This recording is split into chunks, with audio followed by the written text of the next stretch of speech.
Well, thank you, General Austin and Ms. Wormuth. I must say I've been a member of this committee for nearly 30 years, and I have never heard testimony like this. Never. General Austin, on September 9th, 1 week ago, Chairman Dempsey, Chairman of the Joint Chiefs of Staff, said the fight against ISIL was, quote, tactically stalemated with no, quote, dramatic gains on either side.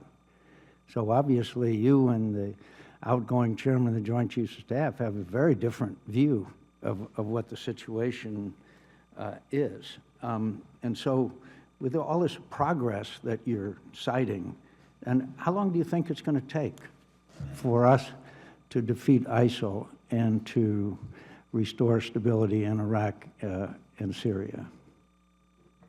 Sir, it will take years, and if I may, years, okay.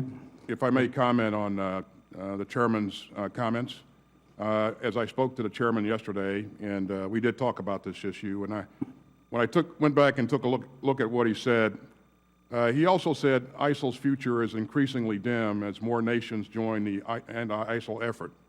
And although it is tactically stalemated with no dramatic gains on either side, ISIL will move at the speed of its governance, not at the speed of its military capability.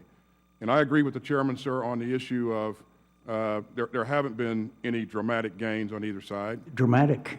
Yeah, that's different from, quote, tactically stalemated. Please, General. That's what Chairman Dempsey and Chairman Dunford said exactly the same thing.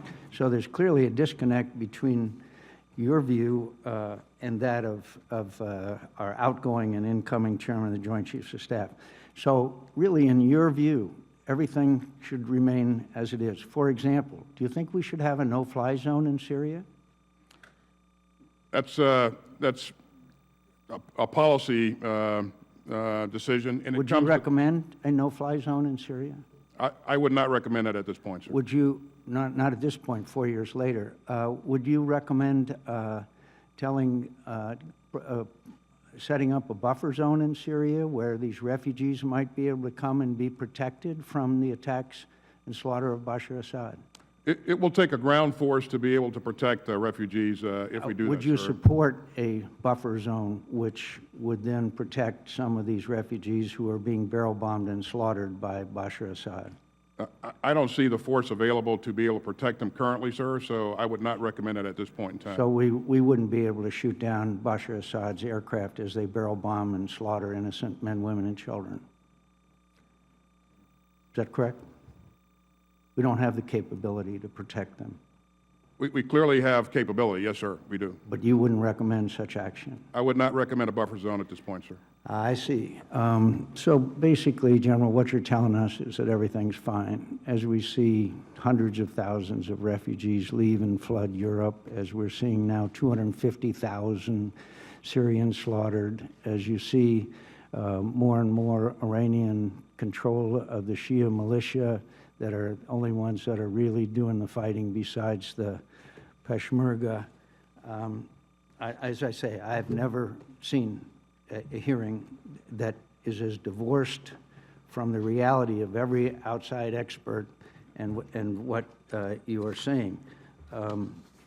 Does the massive flow of refugees from Syria have any effect on what you think we should be doing in Syria? Sir, I want to be clear that I believe that this is a horrible tragedy, and this is a thing that the entire international community is going to have to continue to work together on, and so there's always we would hope that as these refugees continue to be disadvantaged, that we see more countries joining in to assist in the. So you would not support a policy that would help protect these refugees from being slaughtered by Bashar Assad with his barrel bombs? Sir, it's always in our best interest to help protect civilians, but again, I would not recommend a buffer zone at this point in time. So everything is really going well? No, sir, that's not. Well, then if things aren't going well and we've had, quote, setbacks, and the Chairman of the Joint Chiefs of Staff says it's tactically stalemated, and you think everything is going well, as pursuing the strategy and tactics on the ground that we are.